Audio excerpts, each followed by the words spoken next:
ভয়ঙ্কর পরিণতি এই দেশে হবে যদি আওয়ামী লীগ ফেরত আসে। বাংলাদেশের যত কজন আওয়ামী লীগ আছে একদম নিচের শ্রেণীর কর্মী পর্যন্ত প্রতিজন হত্যা মামলার আসামি হবে। কোনো জায়গায় 5 তারিখের পর থেকে দেখবেন না যে তারা বলেছে ওকে ঠিক আছে অমুকের ব্যাপারে শুনলাম আমরা সেখানে যাই, কে টাকা নিয়ে এসছে।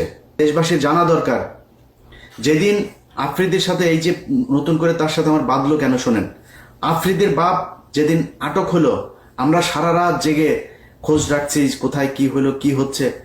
পুলিশ, সিআইডি, ডিবি মানে আফ্রিদিরে ধরার জন্য তার বন্ধু বান্ধবী এমন কোনো বাসা নেই, সব জায়গায় রেড দিচ্ছে, সারা রাত জেগে তারা কষ্ট করছে। ধরা খাওয়ার পরে নুরুল হক নুরু XYZ পুলিশের এক কর্মকর্তাকে ফোন দেন, ভাই ওনাকে ছেড়ে দেন। সব শেষ যখন তাকে রাখা হয় নুরু তাকে ফোন দিয়ে বলে আপনি কি ছাড়বেন নাকি আমি ঊর্ধ্বতনকে দিয়ে আপনাকে ফোন করাবো। আমি তখন সাথে সাথে জানার পরেই তার ফোন দিলাম, তুই ওরা ই করছিস কেন, এরা ই করলি কিসের জন্য। এরপরে রাশেদ আমারে ফোন দেয়, রাশেদের ফোন আর ধরিনি, তার একটা মেসেজ পাঠালাম, ভয়েস মেসেজ, আপনার এই চোর বাটপার স্যাচরে বলেন যে এখানে আওয়ামী লীগের লোকজনের বাঁচাইতে। তারা এখন ন্যারেটিভ তৈরি করেছে আফ্রিদির বাপ তারা কি যাত্রাবাড়িতে গিয়ে মেরেছে, পাড়ার পো পাড়া তোরে যে শেখ হাসিনা প্রতিটা মামলার যে 1 নম্বর আসামি, শেখ হাসিনা পিস্তল নিয়ে যায় কারো মারছে, মামলা এক্সিকিউট করে প্ল্যানিং করে, এটা আলাদা আলাদা ধারায় তাদের ব্যাপারে শাস্তি হবে।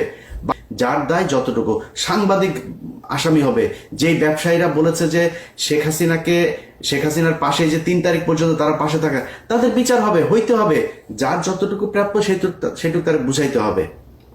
এখন আপনারা একজন টাকা দিবে, নঈম নিজামের কাছ থেকে যায় প্রতি মাসে মাসে বকেয়া আনতেন, আপনি বলেন এখন আমরা 5 কোটি টাকার জন্য মাই টিভি তো দখল করতে যান, মাই টিভির মালিককে ধরাইতে গেছি।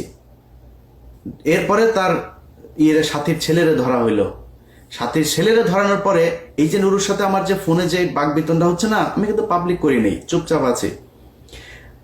আফ্রিদি ধরার পরে সে নিজে পোস্ট করে ফেলো, সে যে পোস্ট লিখেছে সেই পোস্ট লিখতে মিনিমাম 2 ঘন্টা সময় লেগেছে। পোস্ট লিখে তারপরে সে জানান দিল যে আফ্রিদি এবং মাই টিভির পক্ষে সে। আরে বেটা তুই আফ্রিদির খবর জানিস না? আফ্রিদি কি করেছে তুই জানিস না? আফ্রিদি গত সরকারের আমলে একটা ছবি থাকার কারণে ওই যে রাহির ব্যাপারে সে প্রশ্ন তুলেছে, রাহি ছাত্রলীগ করতো। রাহি ছাত্রলীগ যদি নাকি আফ্রিদির পায়ে ধরে যদি রাহি ছাত্রলীগ হয়, রাহি তো বলেছে আমাকে জোর করে ছাত্রলীগ করানো হয়েছে, আমাকে দল করানো হয়েছে, যদি নাও করানো হয়, সে যদি করেও থাকে, তাহলে শেখ হাসিনার পায়ে ধরে যে তুই মাপ চাইলি, শেখ হাসিনার যে তুই মা বললি, তাহলে তুই কি? অতএব হিসাব করতে হবে নুরু ভাই। আপনি বিএনপির যাদের বিরুদ্ধে এখন কথা বলি, তারা ভাই এই দেশে রাজনীতির জন্য এই দেশে আওয়ামী লীগের বিরুদ্ধে কথা বলতে গিয়ে নির্যাতন সহ্য করেছে। আপনি বিএনপির উড়াই ফেলতে পারবেন? বিএনপির লক্ষ লক্ষ মানুষ এই আওয়ামী লীগের বিরুদ্ধে শেষ পর্যন্ত তাদের পক্ষে আসে নাই। জামাত ইসলামের লোক তাদের পক্ষে আসে, জামাত ইসলামের আমিরের পর্যন্ত আমি ছাড়ি নাই, আমার এত সম্মানিত লোক আমি তারা ছাড়ি নাই, সন্তোষ শর্মাকে তারা দাওয়াত দিয়েছে।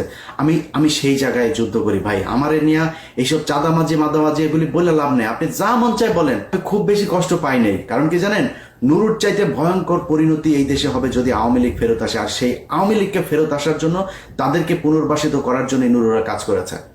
কোনো জায়গায় 5 তারিখের পর থেকে দেখবেন না যে তারা বলেছে ওকে ঠিক আছে অমুকের ব্যাপারে শুনলাম আমরা সেখানে যাই,